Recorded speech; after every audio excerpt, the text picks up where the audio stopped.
வணக்கம் ஃப்ரெண்ட்ஸ். அழகோ அழகு சீரியலோட ப்ரோமோ வந்திருக்கு. அதில் என்ன நடக்குதுன்னு பார்த்துட்டு வரலாம் வாங்க.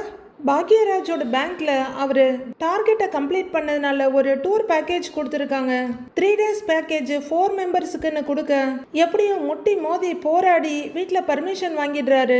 புதுசாக கல்யாணம் ஆன ஒரு தம்பி சுரேஷும் அழகுமதியும் வர்றாங்கன்றதுனால அவங்களும் எப்படியோ அரமனசோட இவங்களுக்கு பெர்மிஷனை கொடுத்துடுறாங்க. சுரேஷ் சும்மா இருப்பாரா? அவங்க மாமா கிட்ட போய் விஷயத்த சொல்ல, மாப்பிள்ள நான் உனக்காக வரேன்டா, நீ உங்க அண்ணன் காசுல போனதா இருக்காது, நான் உன்னையும் சேர்த்து பார்த்துக்கிறேன்டா அப்படின்னு இல்லாத பில்டப் எல்லாம் கொடுத்து ஒய்ஃப் ரேவதியை கூட்டிக்கிட்டு அவரும் வந்திருக்காரு.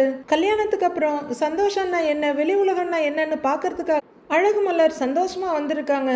மதியம் ஓரளவுக்கு வெளியே வந்ததுல நல்லபடியா செட் ஆயிருக்காங்க. ரேவதி அப்படின்னு லேடிஸ் 3 பேரும் ரொம்ப சந்தோஷமா இருக்க, இந்த பக்கம் தங்கராஜும் சுரேஷும் குடிக்கிறதுன்னு அதை ஒன்னையே பார்த்துட்டு இருக்காங்க. இவங்க 4 பேரும் சந்தோஷமா இருக்கதை பார்த்துட்டு தங்கராஜால தாங்கிக்கவே முடியல.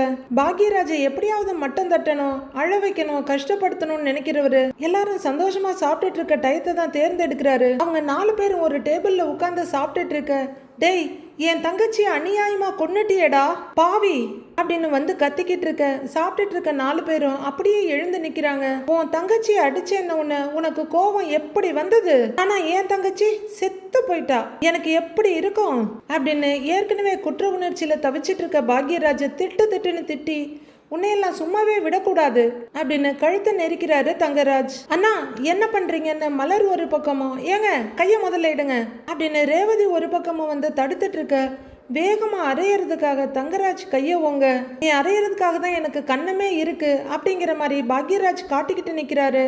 ஓங்கின கையை தங்கராஜுக்கு முன்னாடி வரவே இல்லை. அதிர்ச்சியோட திரும்பி பார்க்க அங்க பாக்யராஜோட தம்பி, அது அங்க தங்கராஜோட மச்சான், அவரோட கையை தடுத்து பிடிச்சிருக்காரு. மாமா அண்ணே வேணும்னே பண்ணலையேன்னு சொல்ல தங்கராஜுக்கு தாங்க முடியாத அதிர்ச்சி. முழி ரெண்டும் கோழி முட்டை மாதிரி வெளியே வந்து நிக்குது.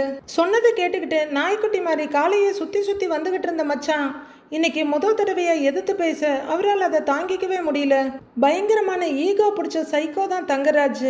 சரியான மன்னிப்பு பைத்தியம். அதாங்க யார் எதுனாலும் உடனே மன்னிப்பு கேட்கணும். அந்த அர்லூசுக்கிட்ட மாட்டிக்கிட்டு பாவம் ரேவதி தான் படாத பாடுபடுறாங்க. அடிமை மாதிரி இருந்த சுரேஷ் முறையா அவர் முகத்தை நிமிந்து பார்த்து வேற பேசி வச்சிருக்காரு. ஏற்கனவே தங்கராஜோட காலுக்கு கீழே உலகத்தை தேடிட்டு இருக்க மாமனார் மாமியார். அடுத்து என்ன நடக்க போகுதுன்னு வர எபிசோட்ல பார்க்கலாம் ஃப்ரெண்ட்ஸ்.